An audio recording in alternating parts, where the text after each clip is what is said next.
this is Karen Conley, and welcome to Leadership Conversations presented to you by Lead Like Jesus. I am so glad to be joining our audience today and also to be joining our guest, Dan Iacovello. Dan, thank you so much for joining us on this Zoomcast today. It's great to be here. Thanks for having me.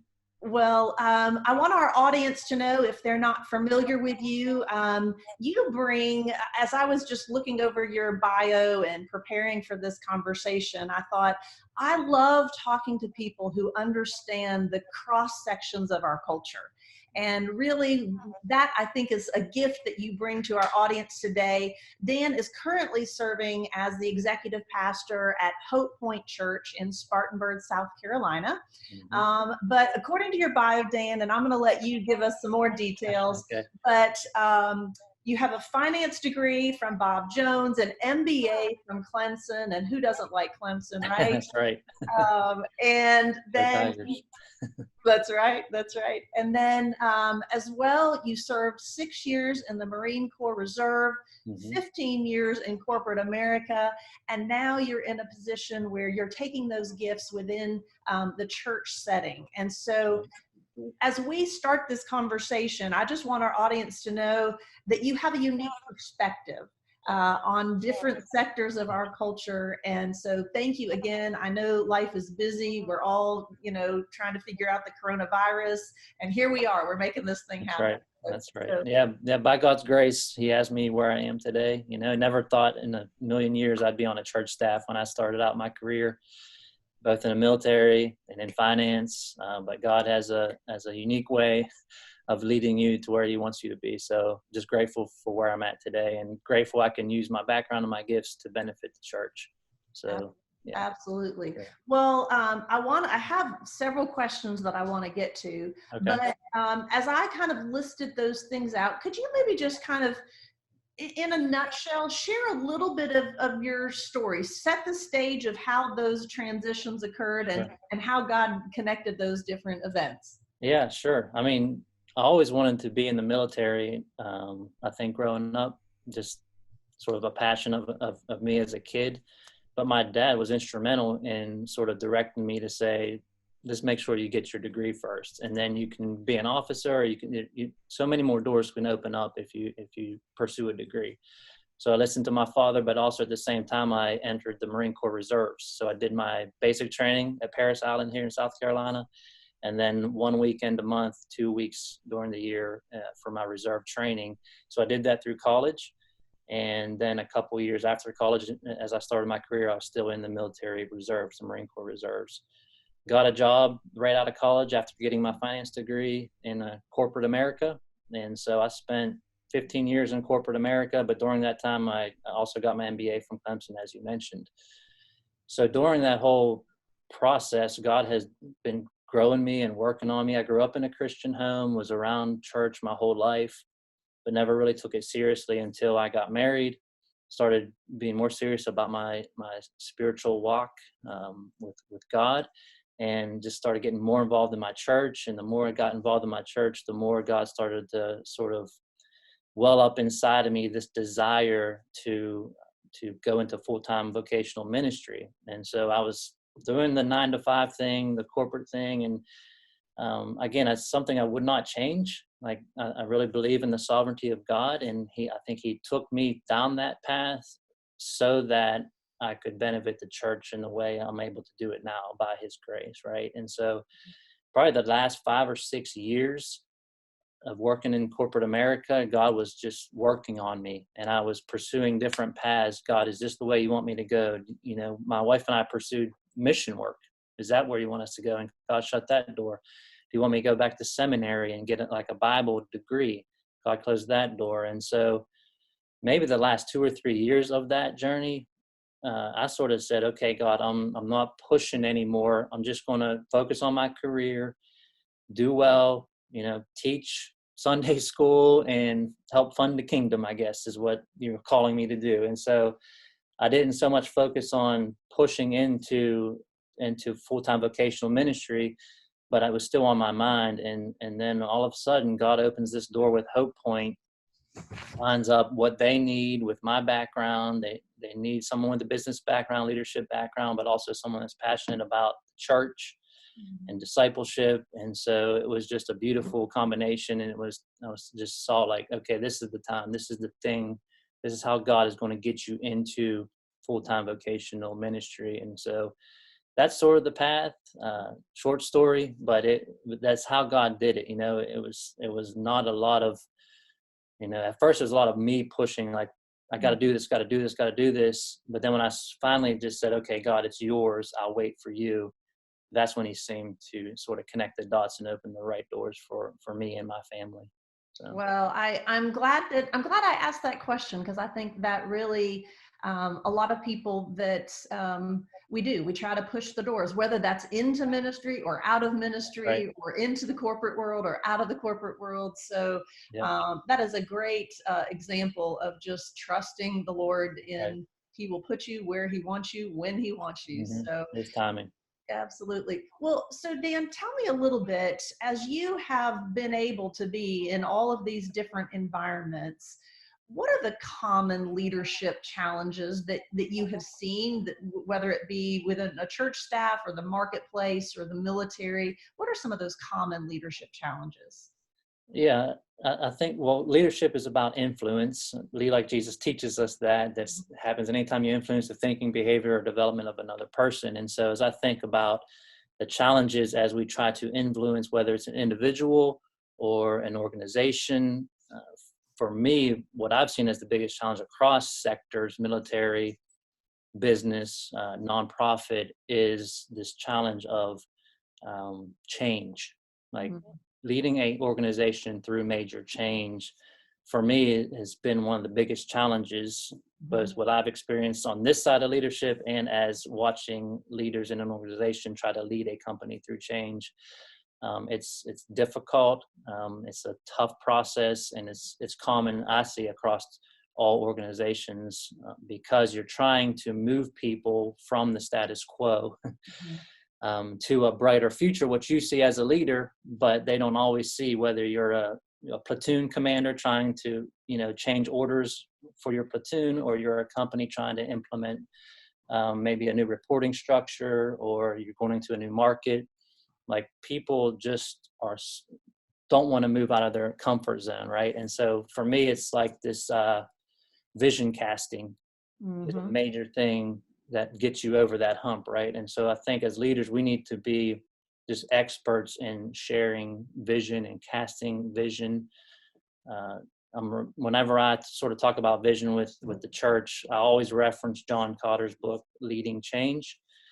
And he defines vision as the ability to see a better, more fruitful future despite the short-term pain to get there. And so I think the challenge as leaders, whether it's military, church, or corporate America, is when that change is necessary, being able to sort of paint the picture of the future, the brighter future, despite the short-term pain that'll get there, right? So there's like this hope.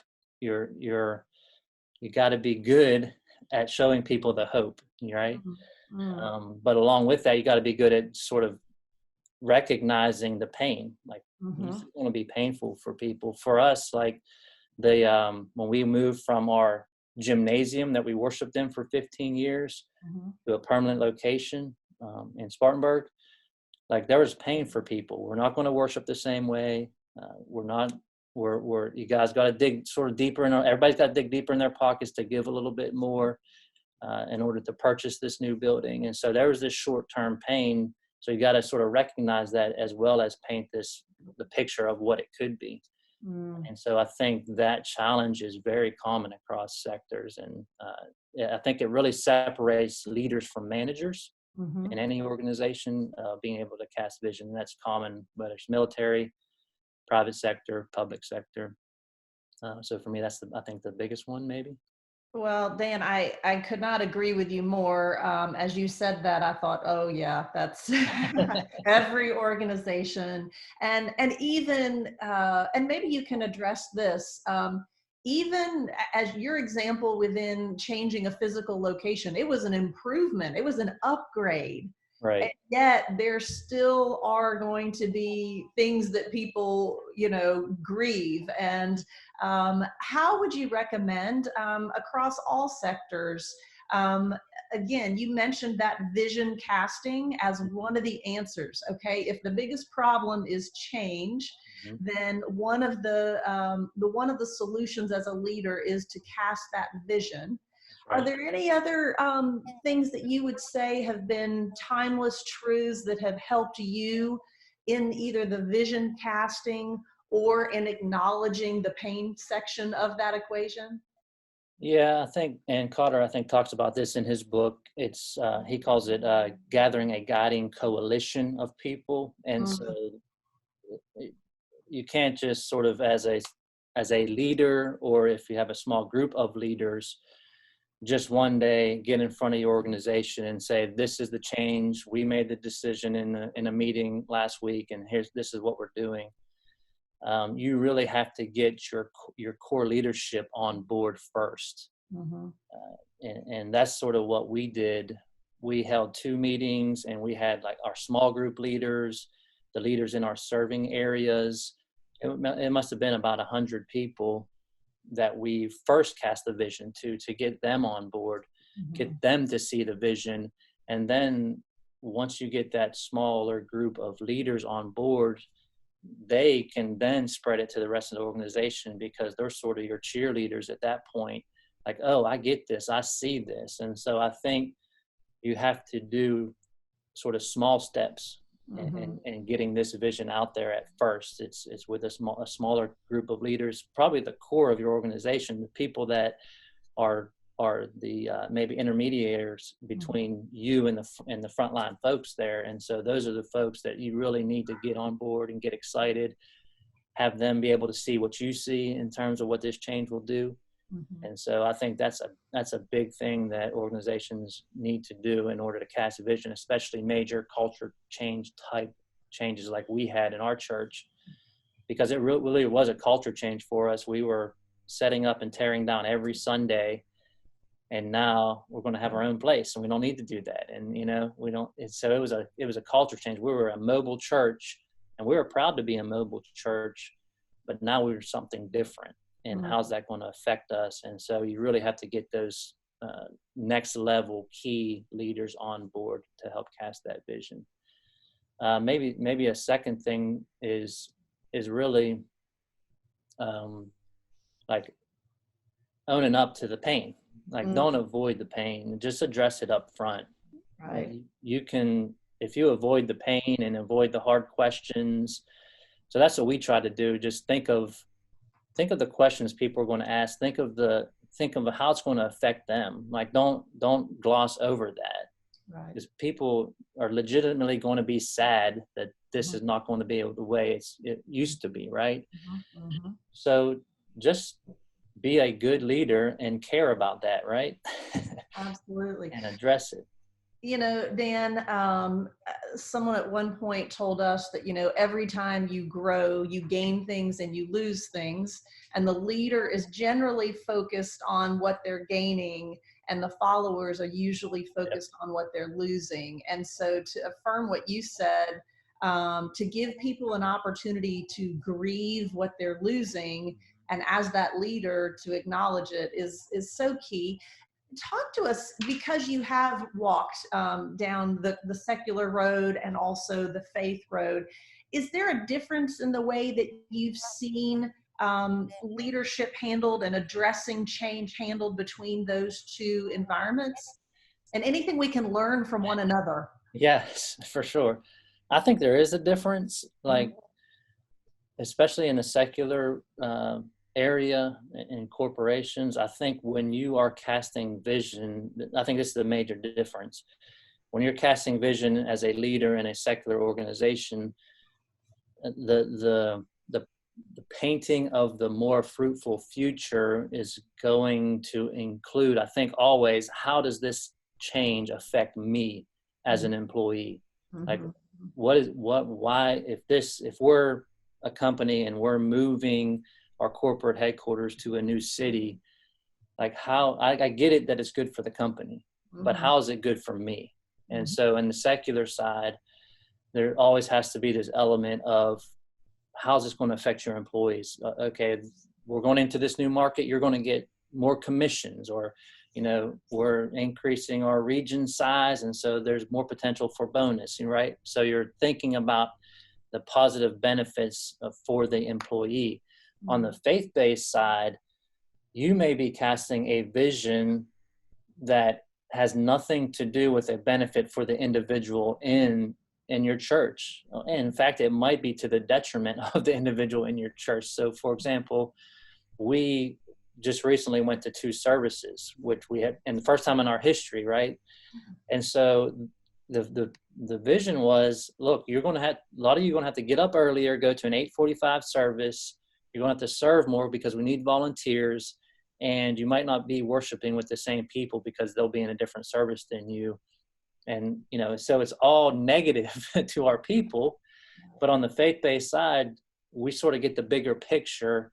Like, this change, although I may need to sacrifice, and although it might be detrimental to me as an individual, I know it's for the benefit of the kingdom of God. Like, we're going to be able to free up space in our second service so that more people can come in and more people can hear the gospel, more people can sit under the preached word of God. And so for me, that was a huge difference, that vision casting is not just helping the individual understand the benefit for he or she, but in the faith-based organization, it's like we got to think bigger picture, and the body of Christ is beautiful like that, and they are on board with that. And so the vision casting is, maybe it's a little bit easier on the faith-based side because you get the bigger picture.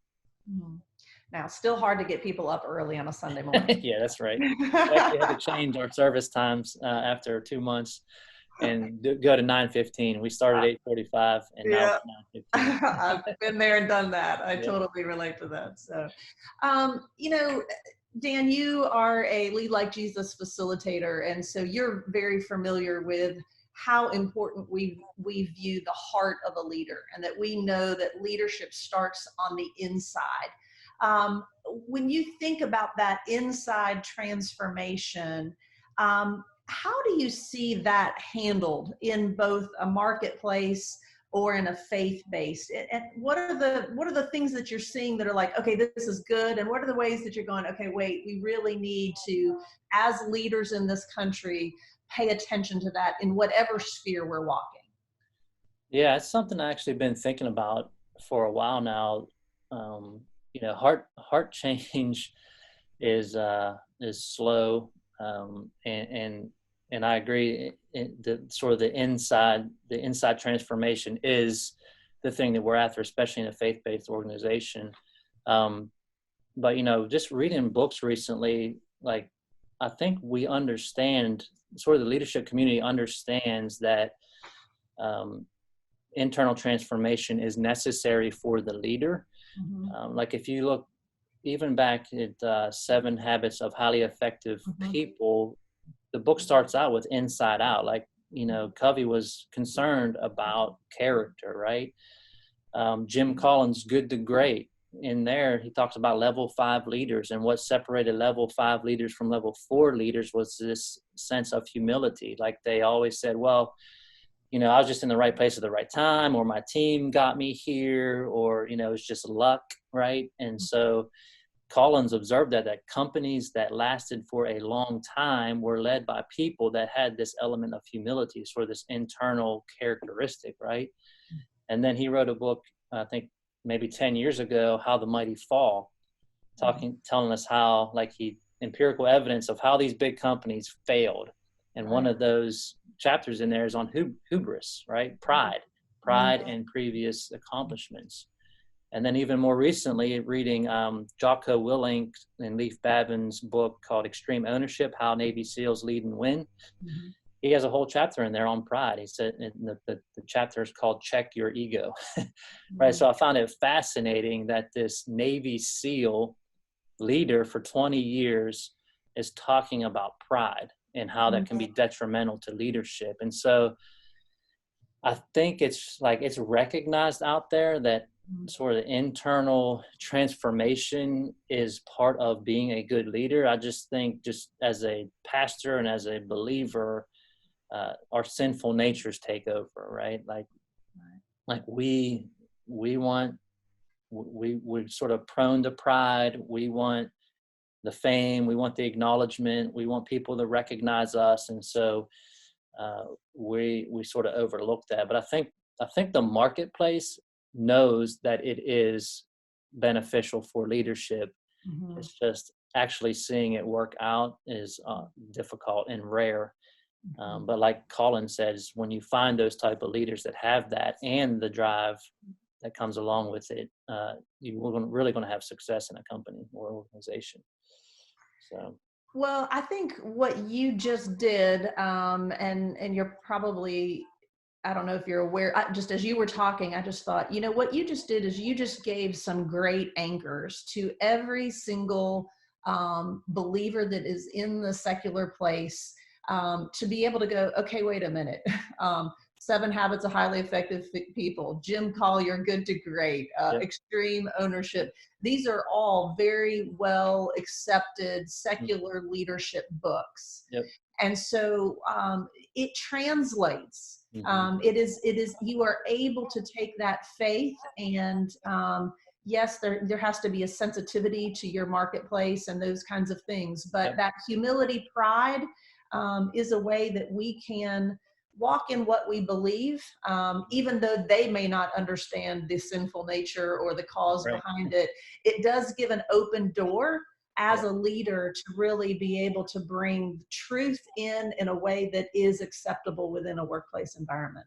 And I think that's how Christians in the workplace can make a difference and be Christ in the workplace. Mm-hmm. Is, I mean, there's probably a lot of characteristics that you can show forth in the workplace that would show Christ, Mm-hmm. but I think one of the biggest ones is humility, Mm-hmm. and people can see that. Yeah. Whether it's just the way you lead a meeting, Mm-hmm. or just a conversation between you and a coworker, or you and a boss, or you and a subordinate, like people can see humility or pride Mm-hmm. pretty quickly. And so um, and that for me, like when I was sort of winding down my time in corporate America, that's when I really start to see, I saw really how you can be a Christian in the workplace in that way, is Mm-hmm. by leading with humility, and people can see that. And, I'd get done with meetings with with the CFO or VPs, and someone would say, you lead a little bit differently, don't you? And I was, wasn't thinking about it, but just so grateful that by God's grace, Mm-hmm. people were able to see that. Maybe they caught me on a good day, but I don't know. Yeah. But No, I think think there's some that's how we do intentionality that I hear from your journey. So that's great. Well, I know that we're almost out of time. I wonder, just maybe to finish up this Zoomcast, is there a pivotal story or example from your own journey that might be a helpful, to relay to our audience, in just ways that you have been able to overcome a leadership challenge along the way?